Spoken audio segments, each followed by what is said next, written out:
Bonjour, bienvenue dans cette nouvelle vidéo, c'est Aurélien Schneider. Aujourd'hui, on va parler de levée de fonds, de tour de table. Si aujourd'hui vous avez besoin de financer votre activité et peut-être que les banques ne vous suivent pas, ne vous suivent plus, ou en tout cas il y a peut-être besoin de compléter ce financement bancaire, vous êtes au bon endroit parce que on va parler justement de cette première levée de fonds, premier tour de table que vous auriez peut-être à faire ou que vous avez peut-être à faire aujourd'hui et tout l'intérêt que cela peut avoir d'avoir à côté d'un partenaire bancaire, d'autres partenaires investisseurs qui vont pouvoir vous aider dans le développement de vos activités. Vous avez un besoin de trésorerie, vous avez besoin de financer du développement de la croissance et les établissements bancaires ne suffisent pas, ne suffisent plus. Euh, on va se poser des questions. Aujourd'hui, on va se poser, j'espère, les bonnes questions qui vont vous permettre euh, d'avancer dans ce process de réflexion autour des tours de table, ce qu'on appelle les tours de table, ce qu'on appelle les levées de fonds. La première question qu'il faut se poser quand on est dans cette démarche, c'est à qui on va s'adresser. En effet, vous avez beaucoup de partenaires financiers, investisseurs qui peuvent s'adosser à vos projets et vous apporter les liquidités dont vous avez besoin aujourd'hui. La première question, c'est on va donc se poser la question du qui, mais on ne va pas se la poser en termes de personnes physiques ou personnes morales, mais plutôt en termes d'intérêt. Est-ce que l'on veut des gens qui rentrent au capital de notre entreprise? Ou alors, est-ce que l'on veut des gens qui nous prêtent de l'argent contre un pourcentage, contre une rémunération, un petit peu ce que l'on peut avoir dans le crowdfunding. Vous êtes certainement très habitué de ces plateformes sur lesquelles on peut investir et puis en fonction du montant qu'on investit, eh bien, on va avoir un retour sur investissement qui va varier entre 7 et 12% pour les plus généreuses. Au contraire, est-ce qu'on veut des gens qui rentrent capital de notre entreprise et donc ce que l'on appelle des capital risqueurs, des gens qui investissent directement au sein de nos entreprises. Ça peut être une startup, mais ça peut être aussi des entreprises tout à fait corporate, des entreprises tout à fait traditionnelles, marchands de biens, sociétés industrielles, sociétés de prestation de services. C'est tout à fait possible. Petite parenthèse, je vais aborder ces sujets des levées de fonds, des tours de table dans une conférence en ligne. Vous avez le lien dans la description de cette vidéo. Cette première réponse va amener une autre question, c'est à qui on va aller voir, à qui on va s'adresser véritablement. Et là, on va regarder les personnes qui peuvent investir à nos côtés. Est-ce que ça va être des fonds d'investissement?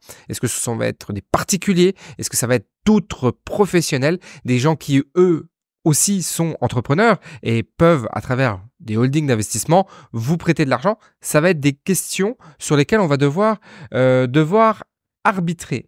Une fois qu'on a répondu à ces deux premières questions, va se poser la question du comment, de la structuration et derrière un petit peu la question de la récurrence. Est-ce qu'on va avoir besoin de faire appel à ces investisseurs de façon récurrente dans nos projets ou alors est-ce qu'on est sur véritablement le one-shot, le une fois? Et répondre à cette question-là va nous permettre de gérer cette structuration. Alors, comme on l'a vu tout à l'heure, vous allez avoir la possibilité de faire rentrer les investisseurs directement au capital de votre entreprise. Ils vont devenir associés, actionnaires de votre entreprise en fonction de votre structure juridique et ils vont donc détenir des parts sociales de votre entreprise. Ils sont donc directement au conseil, enfin voilà, associés dans votre entreprise. Donc ça, c'est une première possibilité qui est intéressante si jamais on a peu d'investisseurs et que ce sont des investisseurs que l'on connaît, sur lesquels on est assez en intimité avec eux. Il y a un autre modèle qui va plutôt être privilégié, qui va être plutôt le modèle de type atome. C'est-à-dire que vous allez avoir votre société et autour de cette société, vous allez avoir un véhicule d'investissement qui va regrouper les investisseurs. Les investisseurs sont donc dans cette société que vous allez gérer avec une structuration à définir et donc qui va être en lien avec votre société.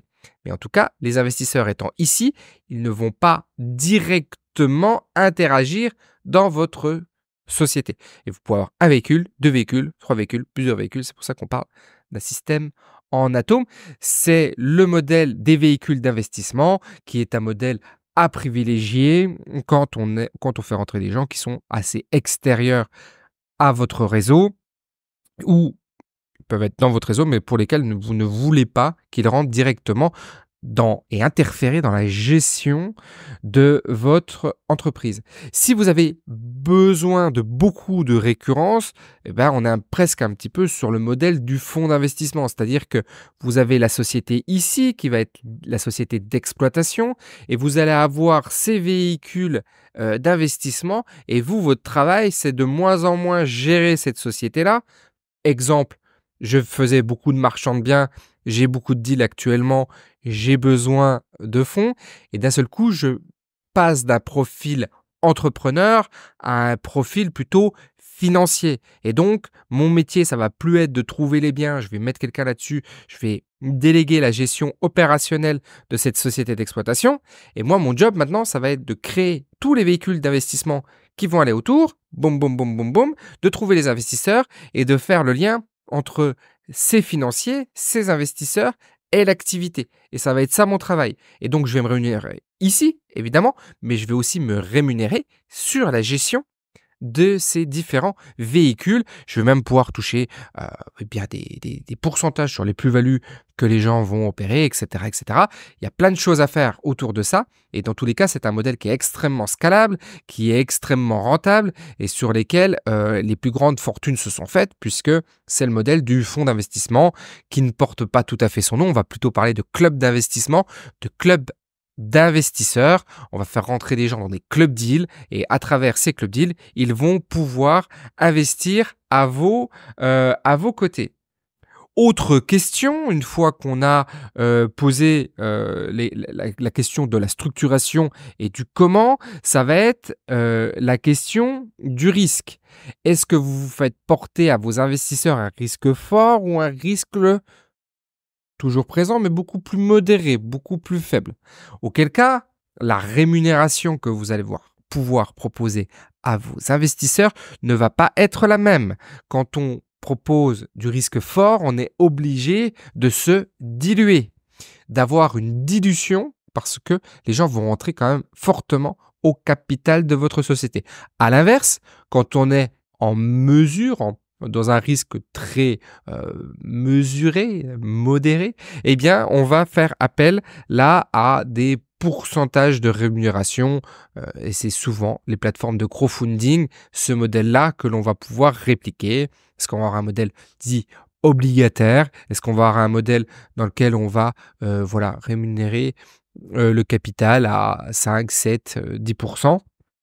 C'est un arbitrage à faire qui va se faire en fonction du risque. Vous n'allez pas pouvoir monter une start-up voilà, en disant les gens, vous avez 9 chances ou 10 chances sur 10 quasiment de perdre vos fonds, mais par contre, je vous paye à 5%. Ça n'est pas logique. Autre question, hein, on amène les questions comme ça va vous permettre voilà, d'affuser ça et puis de porter votre réflexion. Ça va être la question du marketing. Est-ce que l'on a un marketing agressif? Est-ce que l'on va chercher des particuliers? Est-ce que l'on est dans une démarche dans laquelle on va faire peut-être un webinaire ou une présentation en ligne?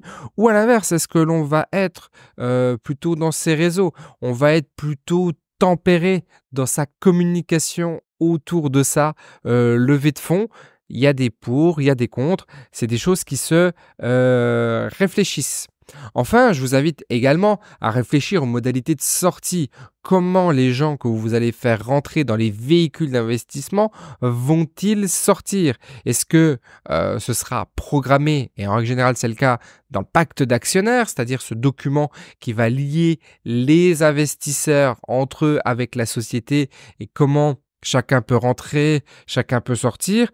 Ou est-ce que c'est quelque chose que vous allez eh bien, devoir structurer au fur et à mesure du temps parce que vous dites, vous rentrez dans ma société à la vie, à la mort, pas avant la introduction en bourse, par exemple, ou un rachat par un gros investisseur, fonds d'investissement, si jamais, eh bien, vous faisiez ce choix-là, c'est un choix qui est beaucoup plus risqué et donc forcément, la dilution sera aussi beaucoup plus forte.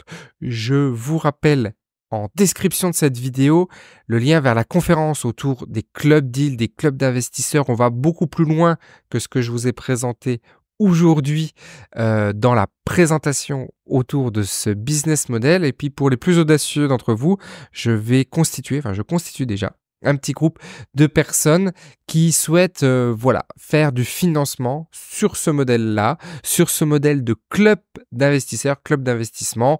On va plus loin, on structure les choses. Je vous rejoins dans cette conférence. Je vous dis à bientôt. Ciao!